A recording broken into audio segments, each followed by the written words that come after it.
Friends, welcome to my ध्वजा। बच्चे बहुत ज़ोर ज़ोर से चिल्लाते हैं, बहुत ज़ोर ज़ोर से रोते हैं और बहुत बार मदर्स के दिल में क्वेश्चन आता है, ये बिना वजह क्यों चिल्ला रहे हैं, ये बिना वजह क्यों रो रहे हैं।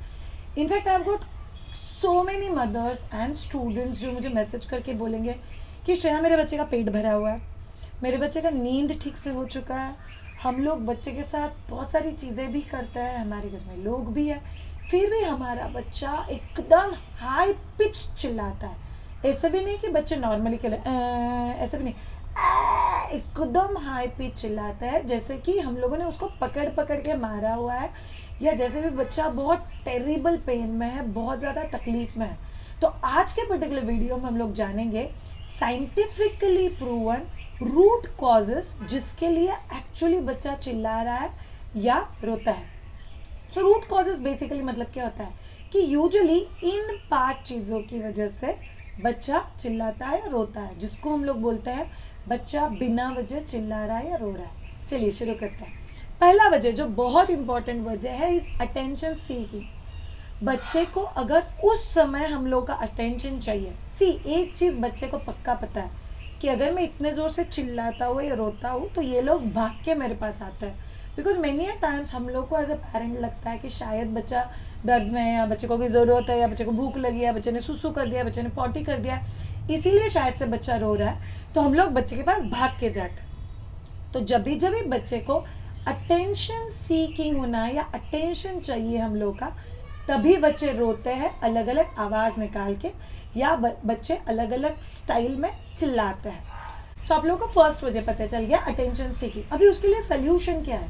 सोल्यूशन बहुत सिंपल है, बच्चे को बहुत सारा पॉजिटिव अटेंशन दो ताकि बच्चे को नेगेटिव अटेंशन की ज़रूरत ना पड़े। पॉजिटिव अटेंशन मतलब क्या? बच्चे के साथ आप बहुत सारे एक्टिविटीज़ कर सकते हो, बच्चे को लेके बाहर जा सकते हो। आप बच्चा जब भी हैप्पी है तभी आप बच्चे का ए हाय बच्चा, आप तो बहुत खुश लग रहे हो, चलिए मम्मा आपके साथ खेलती है।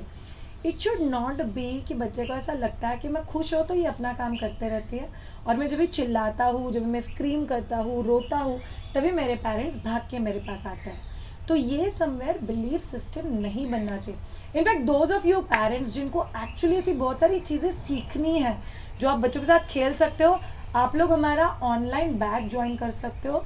The session is about play dates with your parents, जिसमें हम लोग आपके 3 महीने से लेकर 30 मंथ्स के बच्चे के साथ करने वाली आपको 150 प्लस एक्टिविटीज सिखाते हैं, इतने छोटे बच्चों के साथ करने के लिए, जो उनके ब्रेन को बिजी रखता है और उनके डेवलपमेंट के स्पीड का बटन शूट करता है।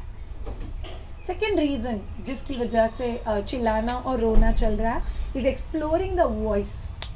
बच्चों को अपना खुद का आवाज़ सुनने में बहुत मज़ा आता है, और बच्चे जब भी खुद का आवाज़ अलग अलग टोन, अलग अलग पिच में सुनते हैं, ये बच्चे के लिए बहुत नया है। ऑब्वियसली मेरा आवाज़ क्वालिटी बहुत अच्छा नहीं है, बट बच्चे जब भी चिल्लाते हैं अलग अलग पिच पे, तो बच्चों को वो खुद का ही आवाज़ सुनने में बहुत मज़ा आता है।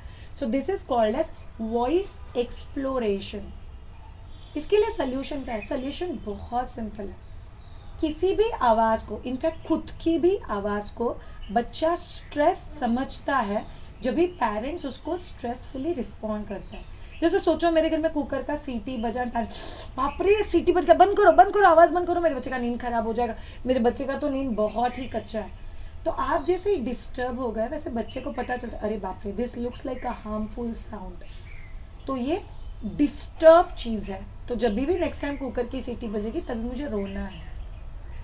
जब भी आपको लगता है कि आपके बच्चे का पेट भरा हुआ है और एज सच कोई वजह नहीं है चिल्लाने का, और आपका बच्चा एक्सप्लोरेशन के लिए चिल्ला रहा है, तो फिर आपको उस चीज़ को लेके स्ट्रेस क्रिएट, बाप रे क्यों चिल्लाना बंद कर, कोई पेन है क्या, पेट में दर्द है क्या, क्या हो गया पता नहीं। डोंट बी स्ट्रेस, जस्ट क्या हो गया, क्या बता रहे हो आप। आपका आवाज़ अच्छा लगता है, मम्मा का भी सुनोगे, आ ओ ई ऊ ए ऊ। आप अलग अलग लैंग्वेजेस के अलग अलग वॉवल्स आप लोग फोनिक्स बच्चे के साथ कर सकते हो। So phonics is also another type of a screaming. ओ ई आ आई। So it's just directed. तो आप उस चीज़ को अगर स्लोली डायरेक्ट कर दोगे, जैसे हम लोगों ने कल एक बहुत प्लेडेट की एक बैच में बहुत ब्यूटीफुल पोएम किया था, चिक चिकी चिकी चिक चिकी चिकी चिकोरिटा, उसमें अलग अलग टाइप के साउंड से वो वो वो वो वो वो वो वो वो वो वो वो it was a beautiful, it's a very big poem, it's a part of our course, but अभी के लिए even this is like creating different different sounds, जिससे बच्चों को बहुत मज़ा आता है। तो उनका जो एक्सप्लोरेशन चल रहा है खुद के आवाज़ का, उसको सिर्फ एक डायरेक्शन दे दो तो बच्चे के लिए चीज़ें बहुत ईजी हो जाती है। Third core reason is communication. बच्चा बात तो कर नहीं पाता है, बच्चे के पास वोकैबुलरी तो नहीं है, तो बच्चा बहुत बार आपको कुछ कम्युनिकेट करने की कोशिश कर रहा है। माइट भी उनको किसी चीज़ की ज़रूरत है, माइट भी सुसु होने वाला है, माइट भी पॉटी हो चुकी है, माइट भी डाइपर अनकंफर्टेबल है, माइट भी बच्चे को बहुत ज़्यादा बोर हो रहा है, आप प्लीज़ मुझे यहाँ से बाहर लेके जाओ, या माइट भी बच्चे को सिर्फ चाहिए कि आप लो और मुझे पास में ले लो, माइट भी बच्चे को भूख लगा है। तो बच्चा चिल्लाना और रोना इन दोनों को लैंग्वेज के तौर पे यूज़ करता है। अगर आप लोग बहुत अच्छे से ऑब्जर्व करोगे तो बहुत सारे साइंटिफिक स्टडीज़ कहते हैं बच्चे स्पेसिफिक नीड के लिए स्पेसिफिक वे में रोते हैं या स्पेसिफिक स्टाइल में चिल्लाते हैं। 2-4 दिन ऑब्जर्व कर लो, आपको मोस्ट प्रॉब्ली पता चल जाएगा कि हाँ ये ना मतलब बच्चा बोर हो रहा है, ये ना मतलब बच्चा सोने को आया है, ये ना मतलब बच्चे को भूख लगा है। तो काफ़ी हद तक आप लोग बच्चे का ये जो कम्युनिकेशन लैंग्वेज है उसको बहुत अच्छे से समझ पाओ। Next core reason is anger और इमोशनल एक्सप्रेशन। सो बच्चे को अगर कोई चीज़ पसंद नहीं आ रहा है, सो बच्चा अगर किसी अनवांटेड सिचुएशन में है, जैसे कि फुल स्लीव्स के आपने कपड़े पहना दिए, बच्चे को वो नहीं चाहिए, आपने बच्चे को ज़बरदस्ती रैप कर दिया, बच्चे को नहीं चाहिए, बच्चे को आपने ज़बरदस्ती सुलाने की कोशिश कर रहे हो। Like I had one of the mother जिसने मुझे बोला मेरा बच्चा रात को 11 बजे ज़ोर ज़ोर से चिल्लाने लगता है, वो सुबह 4 बजे तक चिल्लाता है। बोले ओके आप क्या करते हो उस समय? बस मैं दूध पिलाती हूँ, सुलाने की कोशिश कर रही हूँ, दूध पिलाती हूँ, सुलाने की कोशिश कर रही हूँ। 99% तभी बच्चे को सोना ही नहीं है, इसीलिए बच्चा इरिटेटेड होके गुस्सा होके बेसिकली रो रहा है। सो reason can be babies irritation, anger, या बच्चे का इमोशनल आउटबर्स्ट कि बच्चे को कोई स्पेसिफिक चीज़ पसंद नहीं आ रहा है, इसीलिए बच्चा चिल्ला रहा है और रो रहा है।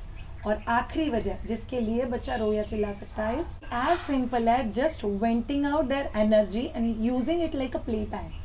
आपको पता है जब भी आप बहुत ज़ोर ज़ोर से चिल्लाओगे, बहुत ज़ोर ज़ोर से रोगे, how do you feel at then? हाँ टायर्ड। बच्चे के पास इतना ज़्यादा एनर्जी होता है, जो निकालेंगे कहाँ पे, ये हमेशा का एक क्वेश्चन बच्चों को ही होता है। तो बच्चे जब भी स्क्रीम करते हैं, रोते हैं, तो वो अपना एनर्जी निकाल रहे हैं, मतलब एनर्जी स्पेंड कर रहे हैं, and it becomes like a play time for your child. अब जानते हैं कुछ ऐसी चीज़ें जो आप लोग के दिमाग में आएगी कि सूदिंग इफेक्ट के लिए क्या हम लोग कुछ कर सकते हैं। कभी कभी बहुत ज़्यादा डिस्टर्बिंग हो जाता है, तो वो सबके सॉल्यूशंस जानते हैं। पहला चीज़, try to comfort your child. Ensure करो कि कहीं आपका बच्चा इनसिक्योरिटी की वजह से तो नहीं रो रहा है, तो बच्चे को एटलीस्ट दिन में 1 से 2 बार मस्त स्किन टू स्किन टच दो। स्किन टू स्किन टच बच्चों के लिए बहुत ज़्यादा इंपॉर्टेंट होता है। पेरेंट्स मतलब मदर एंड फादर दोनों का भी skin to skin touch is very important. Second thing, if you feel your baby feel comfortable and cozy with wrapping, तो आप जब भी पॉसिबल हो बच्चे को रैप करके सुलाओ, तो बच्चे को काफ़ी कोजी और कंफर्टेबल फील होता है। थर्ड थिंग, ऑब्जर्व करो क्या बच्चे को कहीं पे एक्चुअल में दर्द तो नहीं हो रहा है। जैसे आप टमी टाइम देना बच्चे के लिए बहुत ज़्यादा ज़रूरी है। टमी टाइम कैसे देते हैं उसका वीडियो में यहाँ पे लिंक करी हूँ, तो आप लोग बच्चों को टमी टाइम दे सकते हो, जो बच्चे को गैसेस रिलीव करने में बहुत ज़्यादा हेल्प होता है।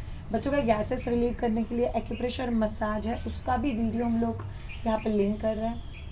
उसके बाद अगर बच्चे को चेस्ट कंजेशन है या ब्रीदिंग में डिफ़िकल्टी हो रहा है और कोई मेडिकल इलनेस है या बच्चा सिक है, तो भी बच्चा रोता और चिल्लाता है, तो आप लोगों को ध्यान में रखना है कि अगर बच्चा बीमार है तो उसको टाइम से दवाइयाँ दो। अगर सर्दी खांसी चेस्ट कंजेशन है तो उसके लिए बहुत सारे होम रेमेडीज़ है।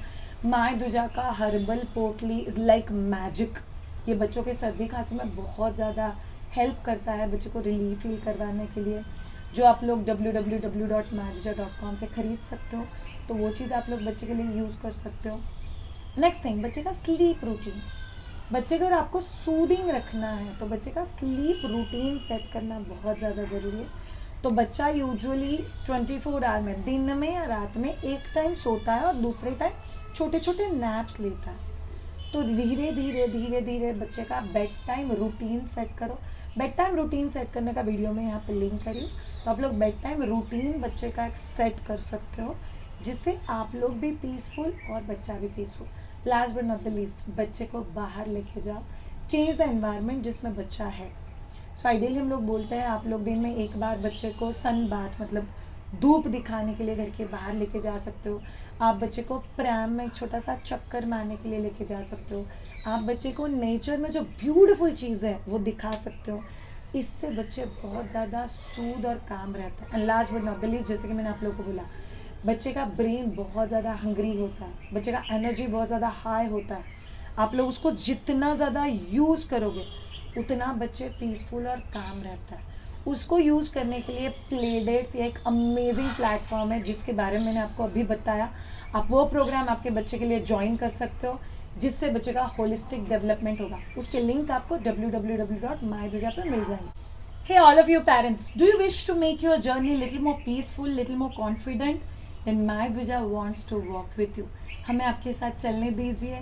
प्लीज़ अगर आपको ये वीडियो अच्छा लगा हो तो चैनल को सब्सक्राइब करना मत भूलना, लाइक और शेयर करना, और कमेंट में लिख के हमको ज़रूर बताना क्या आपका मदरहुड का जर्नी थोड़ा और पीसफुल हुआ। Have a great time, let's keep walking together, take care and bye.